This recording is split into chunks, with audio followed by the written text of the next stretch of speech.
Hi, listeners. This is an amateur interpreter from Nzima to English. It's regarding an interview held with an unknown interviewer and the Queen Mother of Bonyele. I will be borrowing words from Nzima language since there are no actual English translations. Uh, Listeners, please lend me your ears. It is such a pleasure to welcome you to Ngenya Kabla Ekumsa's palace and to also make your audience this morning. In your quest to gather information and also learn some history about Bonyele with regards to new projects pertaining to the petroleum hub. May I, on behalf of my elders, express my appreciation for the government's intent to undertake such a feat. However, we are appalled by the lack of proper process in land acquisition. First of all, land can be leased and never sold. Our ancestors discovered gold and mined gold on our lands. These mining activities were also participated by Europeans. This is evidenced by preserved graves found in our forest with dates on them. I even hire people to maintain them by having them clear weeds around them. We have heard from the grapevine about impending oil activities in our area. Needless to say, this would not be novel to our community. We still have logged old oil wells thanks to the wisdom of the Europeans. We also know of other old open wells in Kablenswazo, which are occasionally tapped by the young men around the area. So all these prospective projects would be located on Bonyele lands. Bonyere shares demarcations with Takinta and Nauli. It extends to Tanoelwa, which also means the frontier of the Tano River.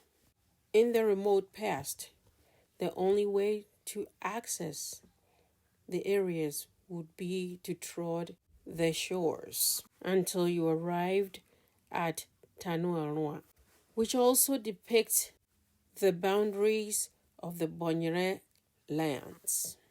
Lately, there seemed to be an influx of projects which signals to me employment opportunities for our communities.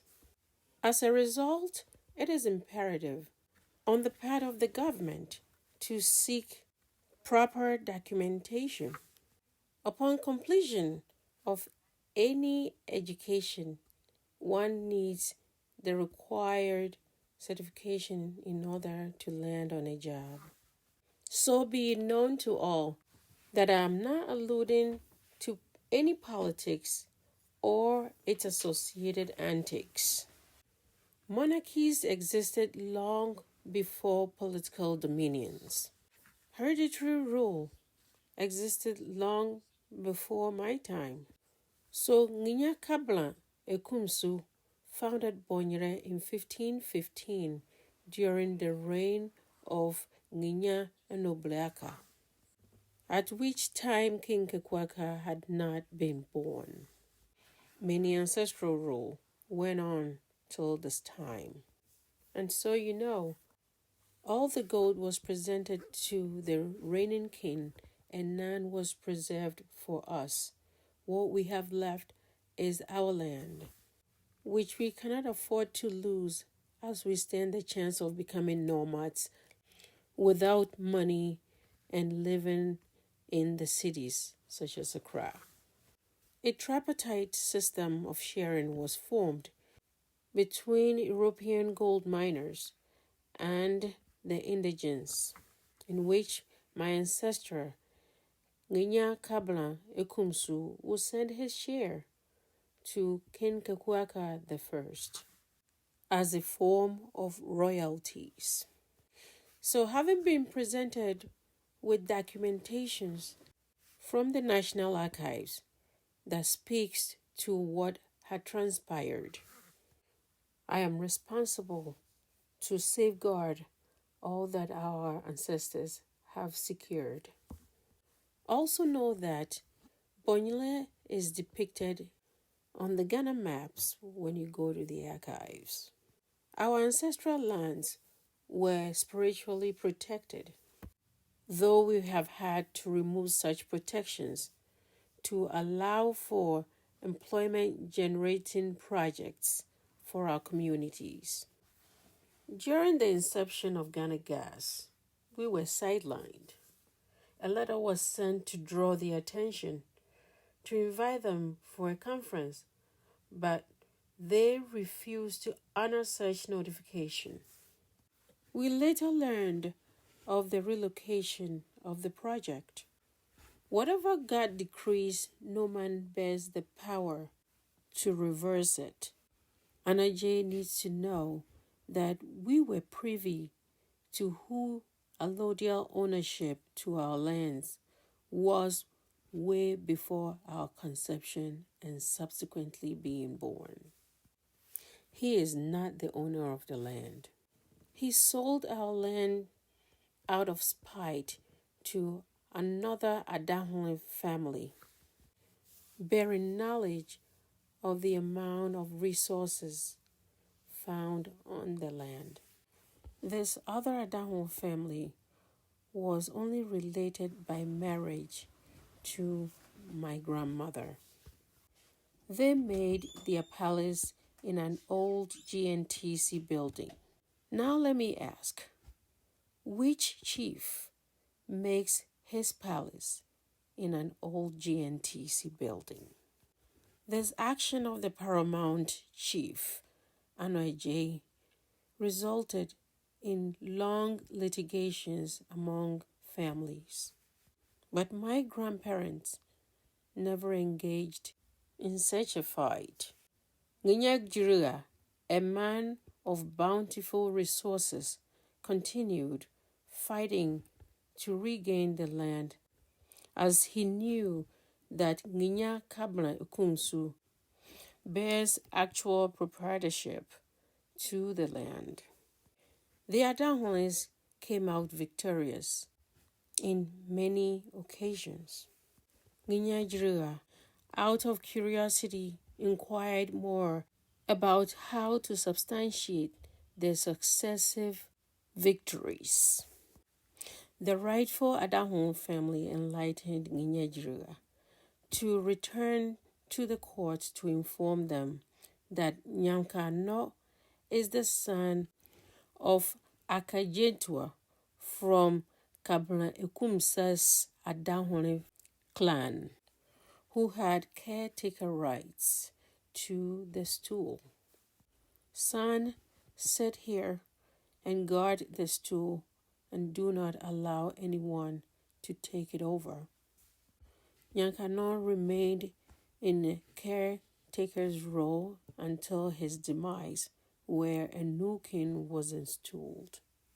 However, the Mafle clan and Kwesibendobeli Adahoni fought on for the stool. It is safe to say that Nginya Jirua was seeking the interest of his father's clan. Now bear in mind that after every work done comes remuneration to the worker. In view of that, the stool became a temporary compensation to Ejirua's family. Ejirua's family went on to occupy the stool and had successes even after that, until there came the time that the rightful owners needed to take back their stool and subsequently raise the stool by the installation of a rightful successor to the stool. In a consultation with the paramount chief Anaji, we were commended for the poise in maintaining peaceful coexistence with the opposing clan. Anoje also emphasized that no Mafle can lay claim to the Bonyere stool lands. Nana Neje was presented with 8 bottles of schnapps in Castlebridge and 18 million Ghana cedis, which at the time was a huge sum of money. It wasn't long before we were summoned back to his palace, at which time he questioned who Nyanke Ano's matrilineal lines were. No one could answer that until my mother told him that Nyanka Ano's mom is Eisa from Ebolua in the Ivorian suburbs. We were dispersed by Nana Aneje. A week later, we learned that he had granted permission to the non-heirs who are Mafles to install a new chief, leaving us the rightful owners in awe. This part is very serious to me, as 4 days later, my mother mysteriously passed. I beseech you, O fellow Nzima Kotoko, to use wisdom and tact in our dealings and not allow our good conscience to be swayed by political ideals. And also remember that our predecessors preserved things and not the contrary. So I made that quick call to consult with my patrilineal lines, who also share lineage to Nana Kapuaka I. All my entourage and accompanying chiefs have all died, except for Abuaji, Prophet Abuaji, who is a Mafla and a descendant of Nana Jiriga. He was very instrumental in the reinstallment of King Kakwaka II, who all the chiefs and paramountcies were very receptive of, and subsequently gazetted him. We had learned of a new establishment of an Nzima Traditional Council at Ewiaso. So all of us, kings and queens, came together to put up a structure which is appropriate for a council. A date was fixed for its inauguration, but 2 weeks prior to the inauguration, we lost King Kakwaka II. We later learned he was poisoned. I have no recollection of the actual date of his demise. We were informed that he was poisoned with served refreshments from meetings at the Traditional Council in Sekendi Takoradi. Bear in mind that the waters are never short of aquatic life, and there will always be an heir to replace him. In one of my conversations with him, the late King Kakwaka stated that he has come to pave the way and to use his life as a sacrifice for the actual heir to the throne. King II had also told me that in the event of his absence, when he has joined his ancestors, I shouldn't deem him as dead. He handpicked his own heir, who is also his nephew.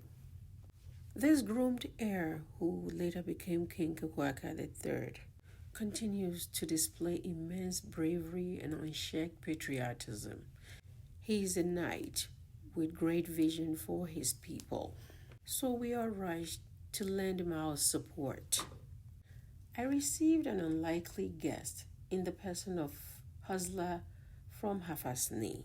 He was in the company of an individual believed to be an Ashanti. Hustler demanded land plans and supporting documents from me to be sent to the CEO of Ghana Gas, Mr. Asante. I readily gave him the requested papers, but no news was ever heard after that. Time went by, And then I received a phone call from Hustler that my presence was being requested at Accra by some higher ups.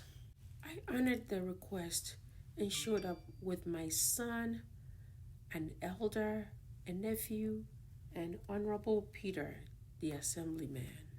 Upon arrival to Accra, I was led to a room and commanded to sign some papers. So I inquired more into what I am being forced to sign. That was when I learned that these papers were relative to the petroleum hull projects, which are to take place in our area. So I resisted to affix my signature on those papers and also making it clear that my elders, including Tumvule Kakwaka III, should be made aware of such undertakings. To my amazement, Hustler ordered to desist mentioning the name of Tumvule Kakwaka III. I continued to put up a defense, and then I asked that I be allowed to seek counsel from my attorney. After leaving their presence, I went directly to lawyer Sumia Samoa's office and handed him copies of what I was being coerced to sign. Lawyer Sumia Samoa assured me of a response in a week, which he did as promised. My lawyer cautioned me against Hustler and his team, calling them rogues and thieves. Another request to appear before these higher-ups occurred in Accra in front of a lawyer hired by Hustler's team. The lawyer, after reading through the papers, informed the team that it was expedient to consult with King Kakwaka III. Enraged by the lawyer's statements, Hustler demanded the removal of King Kakwaka's name from all records or documents, and I refused. I informed him of the impossibility to alter such documents, looking at the amount of hurdles that would entail going from Accra to Cape Coast and then to Takoradi and even to Kumasi.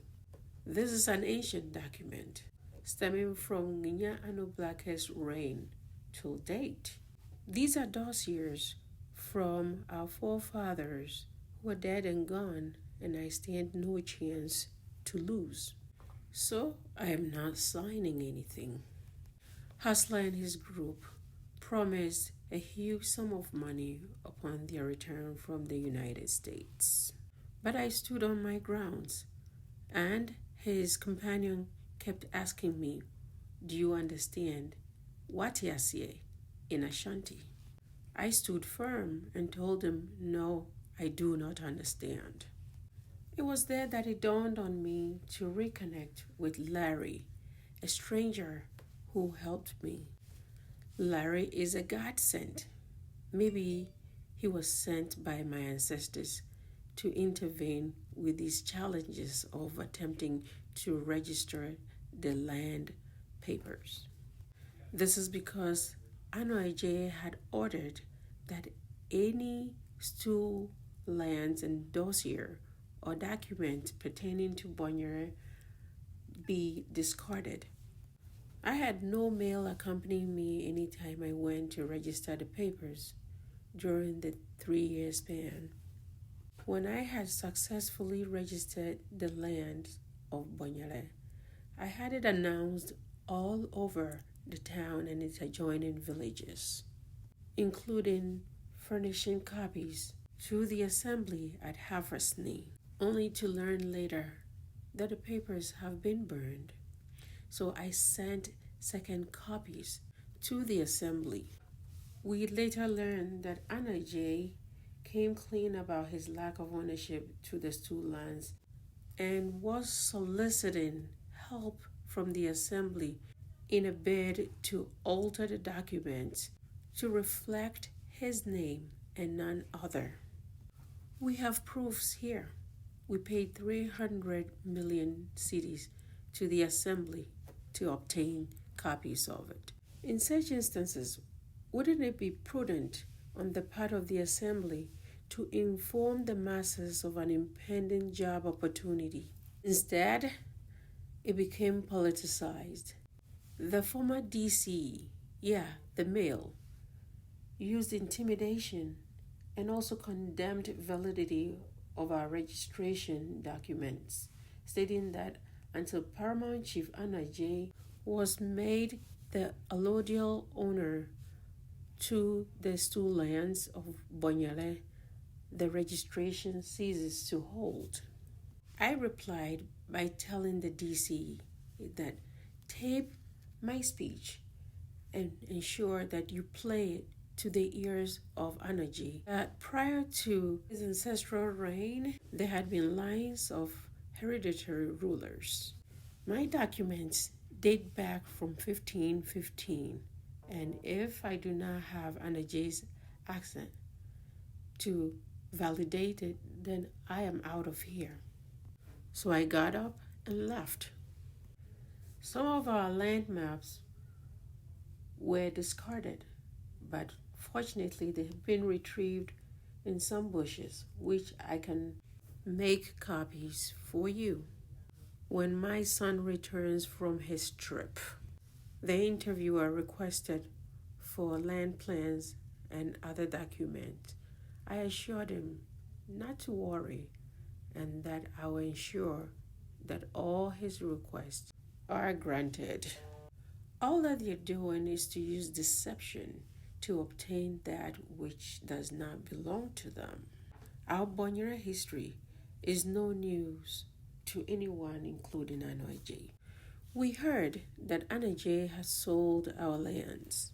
So I rushed with the documentation pertaining to the sale to meet with Larry, who informed me that, oh my God, woman, you have lost your ancestral lands, including your own abode.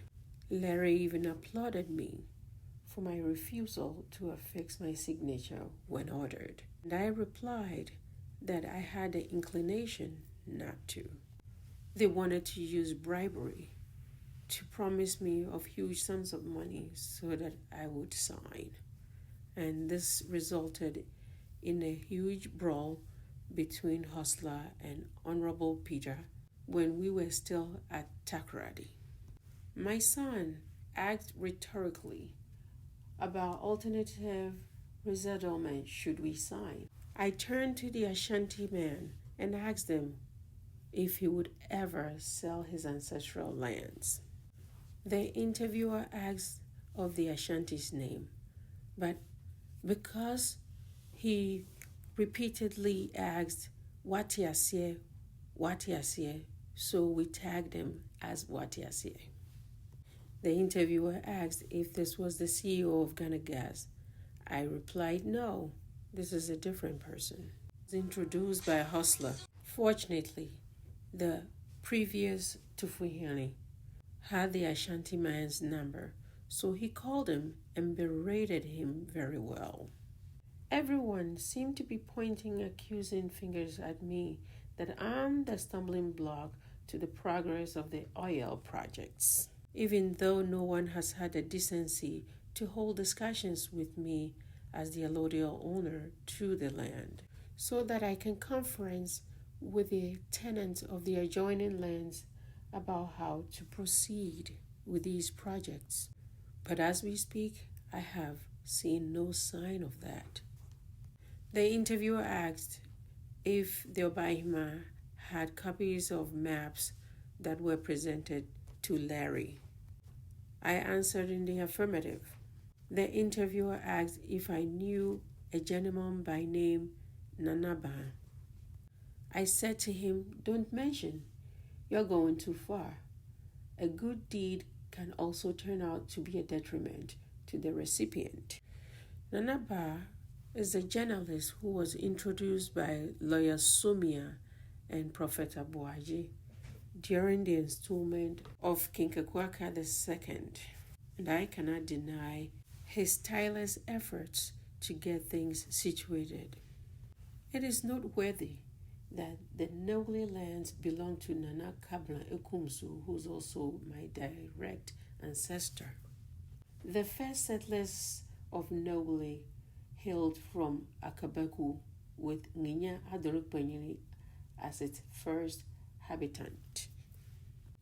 It all began when a descendant of Nginya Adorukpanyeli went missing. A search team took to the shores looking for this descendant. It was later found out that she had died and been buried in an adjoining land. To prove this, a piece of the tree bark or bumoku, which was used as cloth at the time, was given to the search team as proof that the award had died. Per customary rights, the search team informed the Ekumsu family of a return to perform the necessary customary rites, after which the burial site would be visited. When the time came, the Adonai family did as scheduled. Upon arrival to the burial site, which was across the riverbanks, the family exclaimed, "So, this is the place where Anna died." In Nzima, it translates as Oti Ekeye Enawulia. After all was said and done, the Adonai family made a request to be allowed settlement since they had seen grown plantations and fertile lands. Their request was granted, and so the Adonai family settled in what is now the modern day Noli. I will ensure that you have all the information to back my story regarding tenancy of the adjoining lands when you pay us another visit. How about Kablansuazo? Asked the interviewer to the queen, who answered that Nginya Kabla Ndede is from Shemai in Mankasim. Nginya Kabla Ndede had at the time learned of bountiful fishing opportunities in the said land became the rest stop after long days of appeasement practices to the Tanwe River gods at Ivle Nyemenu, where most widows were cleansed after grieving their husbands. It also signified the end of grieving or mourning a deceased husband. This was a common practice, as many people were idol worshippers. It literally means where the rope ends, or the completion of the umbilical cord. It was through the same process that Nyankano's mother was subjected to.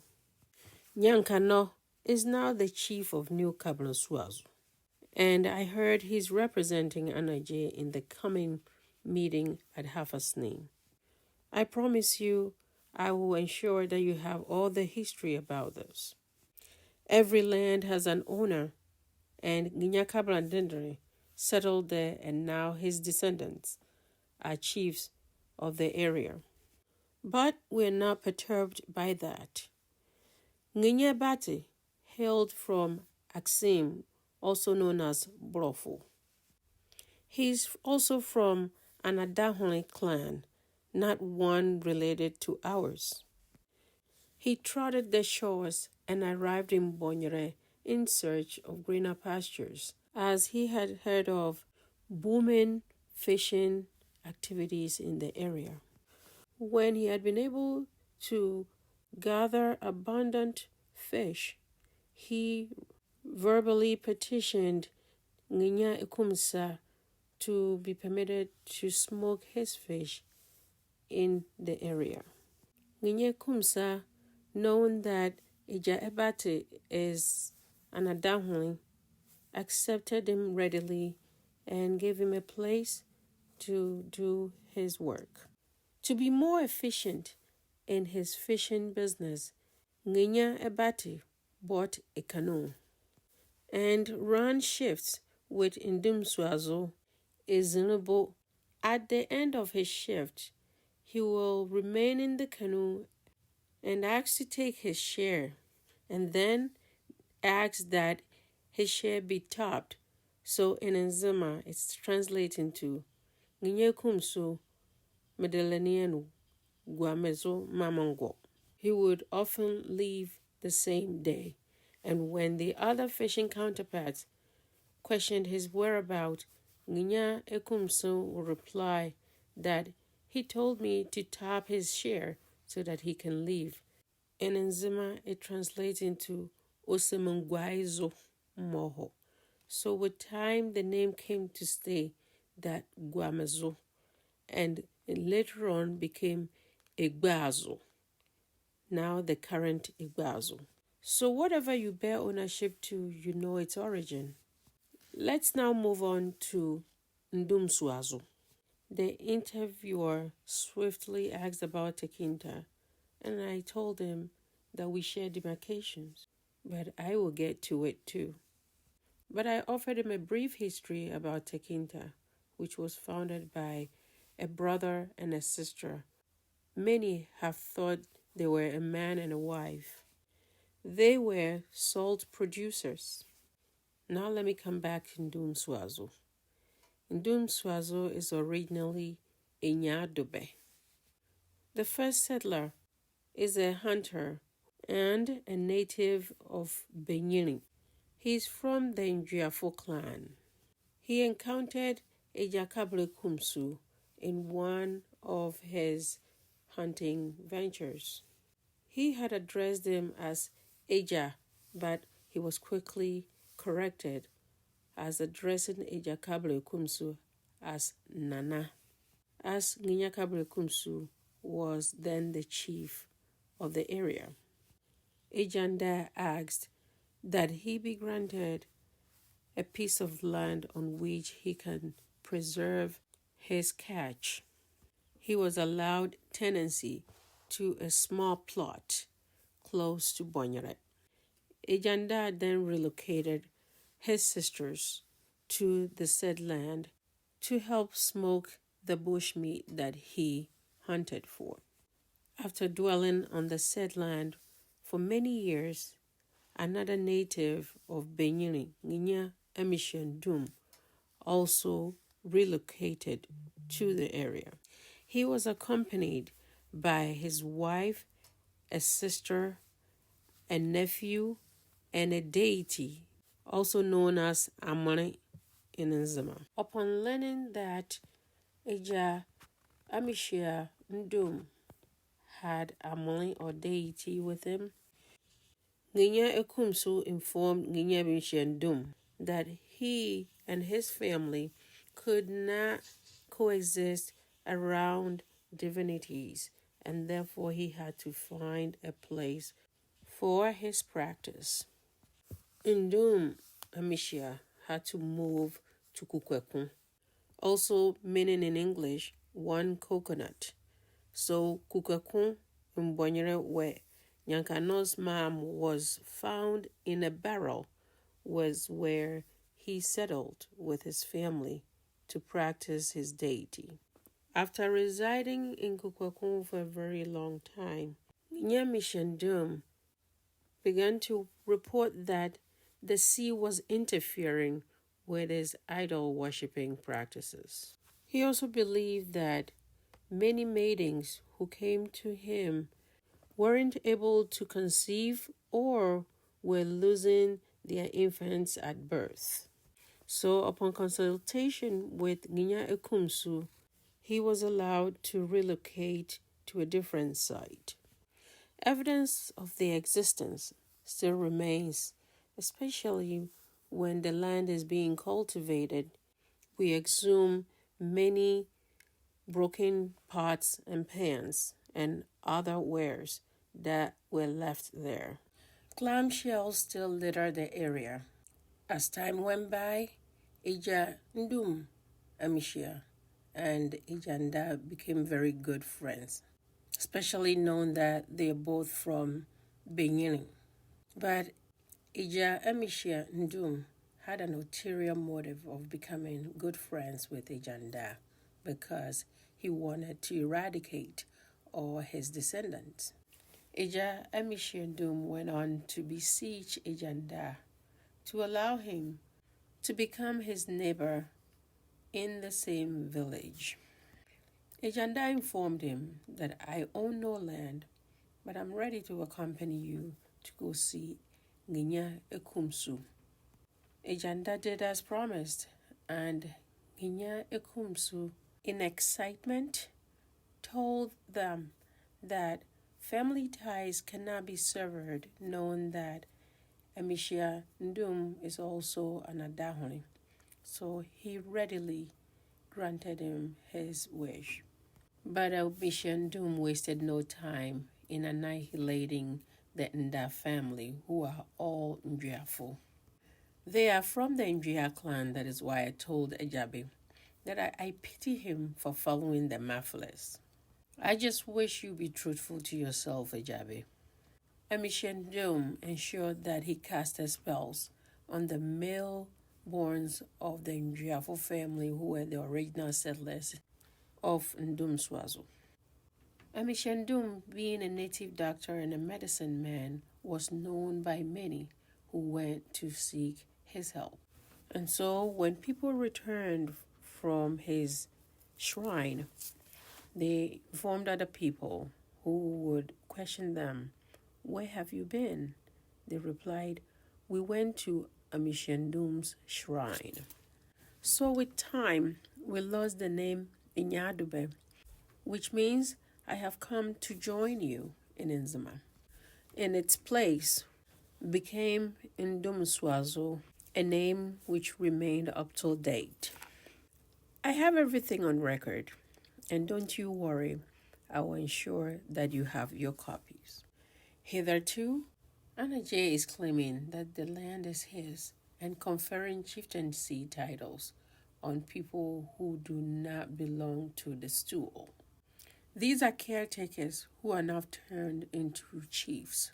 So you see, he turned them all into chiefs. Izunubu, its first settlers are from Mankasim. They are from the Ezohule clan.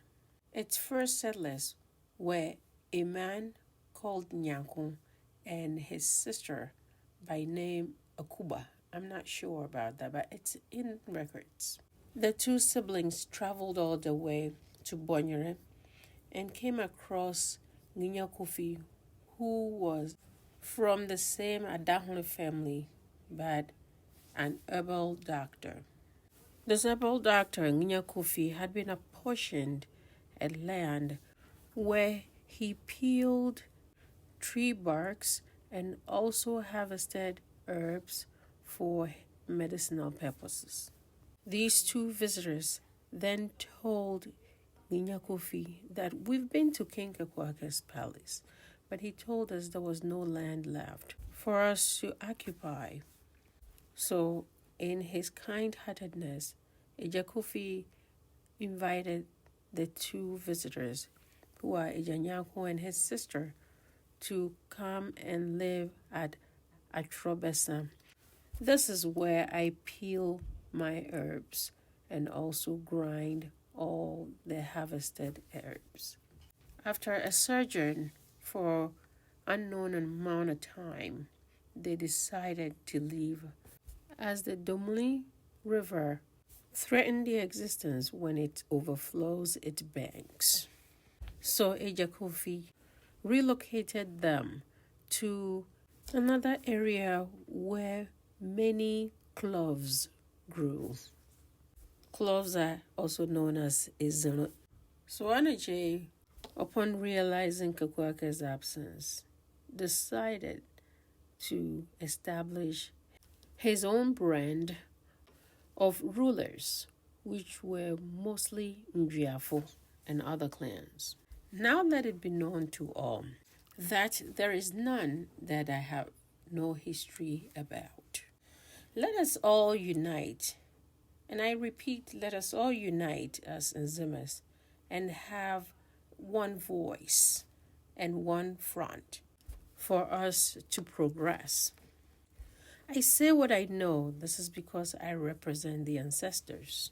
So, what is taught me is what I also relay to you.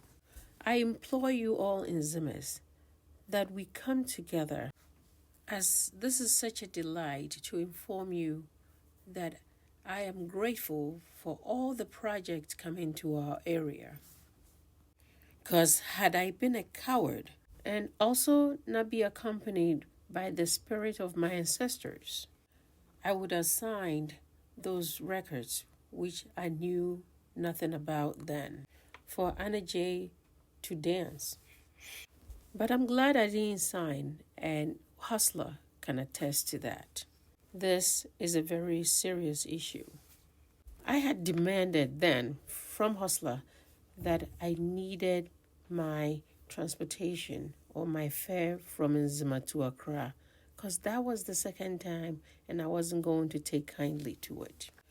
I am begging Eche Nzima Kotoko that we all come together and offer our support to Tumvro Kekuaka the third.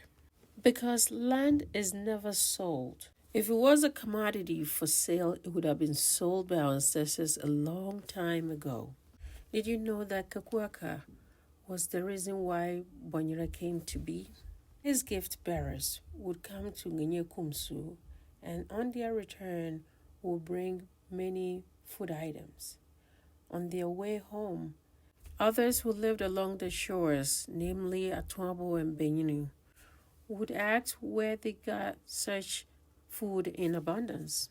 That is when they would reply that we got them from Bonyele, which also meant it is springing or spring.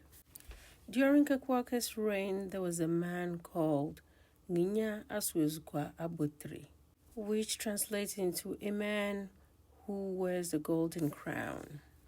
He was from Benyini, but he deserted Benyini to go and live in Tuanabo. He was of the conviction that you do not reside at one spot until you aged or became old. Many of his fellow chiefs repudiated him, but that did not faze him at all. Also note that in Benyini, food was in scanty supply. So when indigenous from Benyini went seeking for food, he questioned their origin and told them that food wasn't ready yet and turned them away. Also know that in the past, when plant began to develop into a foliage, it was known as Ole Bobo Nyele, which denotes the flowering process before fruits are born by plants. Also note that Bonyere was then a Jakenu and not Bonyere. So anytime the king's messengers traveled all the way from Atuabo to Bonyere and met with Nginya Ekumsu Kablan, he welcomed them and gave them plenty of food to return to King Kekuaka. They had corn, cassava, and others which they carried through Benyini to Aduabo. Indigenous of Benyini, out of curiosity, would ask where or who the food items belonged to. The bearers would reply that they had been sent by King Kekuaka. With time, people from Benyini devised a plan to deceive Nginya Kabla Ekumsu into believing that they had been sent by King Kekuaka in order to also be able to transport some food to Benyini. They later revealed the truth, but were forgiven and allowed to take the food away. As they traveled back home with the food, they told passerbys that any time we went, we were told that it was not ready or that it was foliage time, that Ola Bonyele. So eventually, Ejakenu became Bonyele. This is all in records, you know.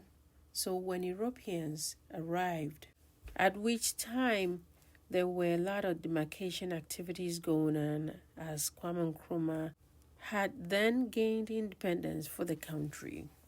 So instead of Ajakanu, Bonyere became the official name of the now Bonyele. So the interviewer asked, how do you become so well versed in your history? Some of my forefathers are educated. I was also a curious child. So one of my grandfathers, by name Anokwesi, who lived in Hafasni, though my actual grandfather's name is Nzima.